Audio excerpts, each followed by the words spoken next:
सास की चप्पल। जोधपुर के पास एक छोटा सा गांव था। गांव में जमुना अपने सास ससुर और पति के साथ रहा करती थी। जमुना का एक छोटा देवर भी था। जमुना की सास बहुत ही कंजूस थी। एक दिन शाम के वक्त, अरे सासू माँ, ये कई करो, पाव भर सब्जी लाया हो, पूरे घर के वास्ते खाना बनाना है, काम किया चाले। जमुना की सास कहती है, अरे बिंदड़ी, घनी महंगाई हो रखी है, जितनी सब्जी रखी है उसमें ही काम चला ले। तो देवर बोल पड़ता है, कोई ना भाभी सा, मैं थारे लिए सब्जी लेकर आता हूँ। अरे काय करे छोरा, पैसा खर्च करने की कोई जरूरत ना है। इसी तरह से जमुना की सास हर बात में कंजूसी किया करती थी। एक दिन जमुना ने देखा कि उसकी सास की चप्पलें काफी घिस चुकी हैं और ये देखकर जमुना ने उन चप्पलों को घर के बाहर फेंक दिया। अरे बिंदड़ी, मारी चप्पल ना मिल रही, थारे को पता है कि कठे है। सासू माँ, वो चप्पल तो मन ने घर से बाहर फेंक दी, बहुत घिस गई थी ना। अरे थारी भली होवे, मारी चप्पल क्यों फेंक दी, मैं अभी उठा कर लाती। अरे माँ, क्यों जिद करे है, मैं थारे को नई चप्पल दिला कर लाऊंगा। अरे रहने दे, तू भी बिंदड़ी की जबान बोलने लगा है। नहीं चाहिए चप्पल मने, मारी पुरानी चप्पल घनी पसंद है। अरे माँ, भाई ठीक तो कह रहा है, छोड़ ना पुरानी चप्पलों का चक्कर, चल मैं थारे को नई चप्पल दिला के लाता हूँ। लेकिन जमुना की सास किसी की बात नहीं सुनती और घर के बाहर से किसी तरह चप्पलों को उठाकर वापस ले आती है और फिर से उन्हीं को पहनने लगती है। फिर एक दिन सुबह के वक्त जमुना मंदिर गई और जब वहाँ से लौट कर आई तो जोर जोर से चिल्लाने लगी, अरे कहीं बताओ, मंदिर में किसी ने मारी चप्पल चोरी कर ली। अरे माँ, अच्छा ही हुआ ना, थारी चप्पल कोई चोर चुरा के ले गया। अब तू तो छोड़ने वाली थी ना, वैसे भी पुरानी चप्पलें थी। अरे तू चुप कर छोरा, महंगाई के जमाने में पुरानी चप्पल कर रहा है। मैं कैसे भी करके चोर को ढूंढ कर मारी चप्पल वापस लाऊंगी। लेकिन माता जी, तब तक आप क्या नंगे पांव फिरोगी पूरे गांव में? अरे बिंदड़ी, थारी नजर लगी है मारे चप्पलों को, तू ही कह रही थी ना, फेंक दो, देख अब चोर चोरी करके ले गया।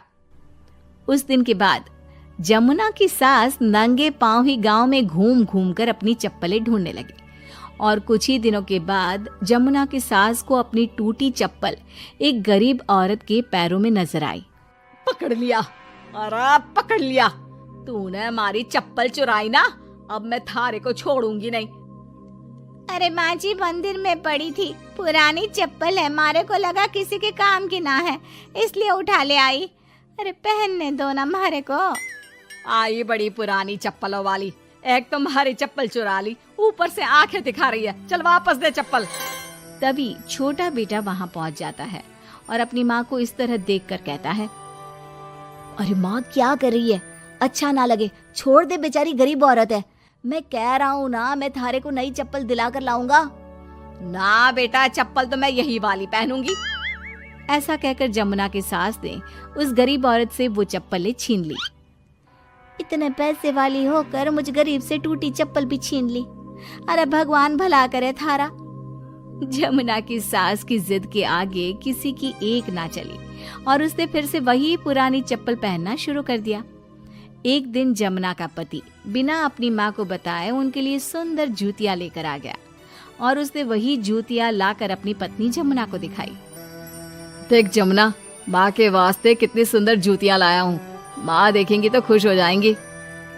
आप तो जूतियां ले आए हो, लेकिन सासू माँ ये जूतियां पहनेंगी ना, वो तो अपनी पुरानी चप्पल ही पहनने वाली है। अरे जमुना, एक बार चलकर माँ को देते हैं ना ये जूतियां, क्या पता पहनने को राजी हो जावे। माँ देख तो, थारे वास्ते मैं कितनी सुंदर जोधपुरी जूतियां ले आया हूँ। अरे ये क्या करे छोरा, इतना पैसा खर्च करने की क्या जरूरत है, मारे को ना चाहिए इतनी महंगी जूतियां, तू वापस देकर आ जा। जमुना और उसके पति के बार बार कहने पर भी जमुना की सास नई जूतियां नहीं पहनती। जमुना नई जूतियों को उठाकर अलमारी के अंदर रख देती है, क्योंकि दुकान वाला भी अब उनको वापस लेने को तैयार नहीं था। कुछ दिनों के बाद एक दिन सुबह के वक्त अचानक से जमुना की सास की जोर जोर से चिल्लाने की आवाज आती है। आवाज सुनकर जमुना, उसका पति और देवर तीनों दौड़कर घर के आंगन की तरफ आते हैं और वहां पर देखते हैं कि जमुना की सास आंगन में जमीन पर गिरी हुई पड़ी थी। अरे माँ, ये क्या हो गया? अरे मैं तो आंगन में गिर गई। अरे सासू माँ, आप गिर गई कैसे? चोट तो ना लगी ना थाने? अरे बिंदड़ी, कहीं बताओ, पैर में बहुत जोर का दर्द हो रहा है। अरे सासू माँ, थारे पैर में तो सूजन आ गई, लगता है जोर की मोच लगी है। माँ, ये सब थारी जिद की वजह से हुआ है। सारे घर वाले थारे से कह के थक गए कि पुरानी चप्पल छोड़ दे छोड़ दे। भाई तो थारे लिए नई जूतियां भी ले आया, फिर भी तू ना मानी। हाँ देवर जी, आप ठीक कह रहे हो सकता है अब सासू माँ को हमारी बात समझ में आ जावे। अरे आ गई, बात समझ में आ गई, अच्छी तरह आ गई। पैर में बड़े जोर का दर्द हो रहा है। अब मारे को सारी बात समझ में आ गई। ला बेटा, जल्दी से नई वाली जूतियां ले आ। आज से ना मैं वही पहन